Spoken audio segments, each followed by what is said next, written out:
என்று செலுத்தி தேவனை கசரதாமே இந்த 4வது மாதத்தில் 3ஆம் வாரத்திலே சன்னிதானத்தில் அவசர வேளையில் கூடிய மனசினாலே ஆராதிக்க தொழுதுகளை தேவன் நடுவில் இறக்க பாராட்டின என்று செலுத்துகிறேன்.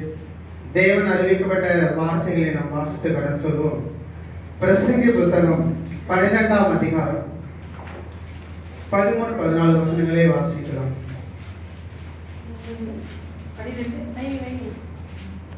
காரியத்தின் தலைத்துவையை கேட்போமாக. தேவனுக்கு பயந்து அவர் கற்பனைகளை கைக்கொள்.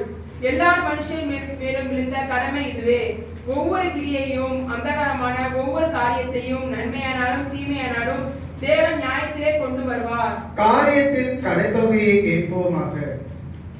தேவனுக்கு பயந்து அவர் கற்பனையை கைக்கொள். எல்லா மனுஷன் மேல் விழுந்த கடமை இதுவே.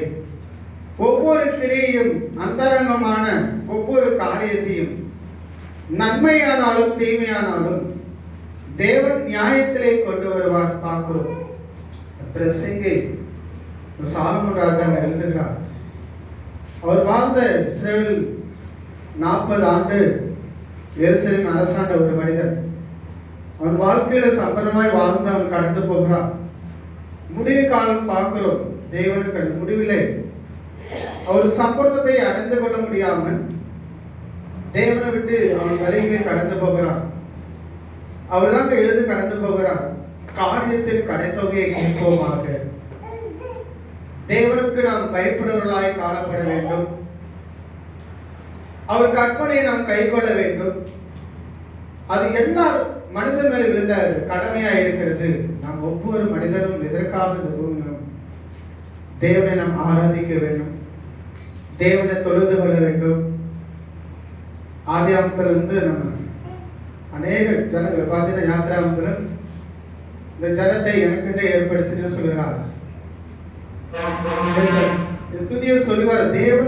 தேவனுக்கு பயந்துதான் இந்த பூமியிலே மனுக்குலம் தேவனை ஆராதிக்க வேண்டும். அதுதான் தேவன் நியமனம்.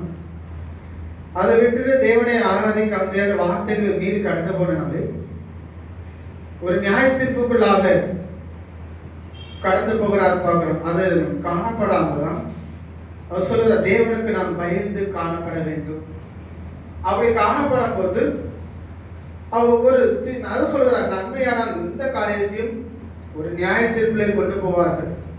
அந்த நியாயாதிபதி அங்க என்ன நியாயம் விசாரித்து நன்மையானாலும் தீமையானாலும் மறைவானது கிடையாது. நாம் நிதானித்து தேவனுக்கு பயந்து இந்த கடைசி காலத்துக்குள்ளாக அவர் கற்பனை கைக்கொள்ள வேண்டும். அப்படி கைக்கொண்டு நாம் கடந்து போகும்போதுதான் ஒரு ஜெயகொண்ட வாழ்க்கையை நாம் அமைத்துக் கொள்ள முடியும் பார்க்கிறோம். சில வசனங்களை நாம் வாசித்து கடந்து சொல்வோம். வெளிப்படுத்தின விசேஷம்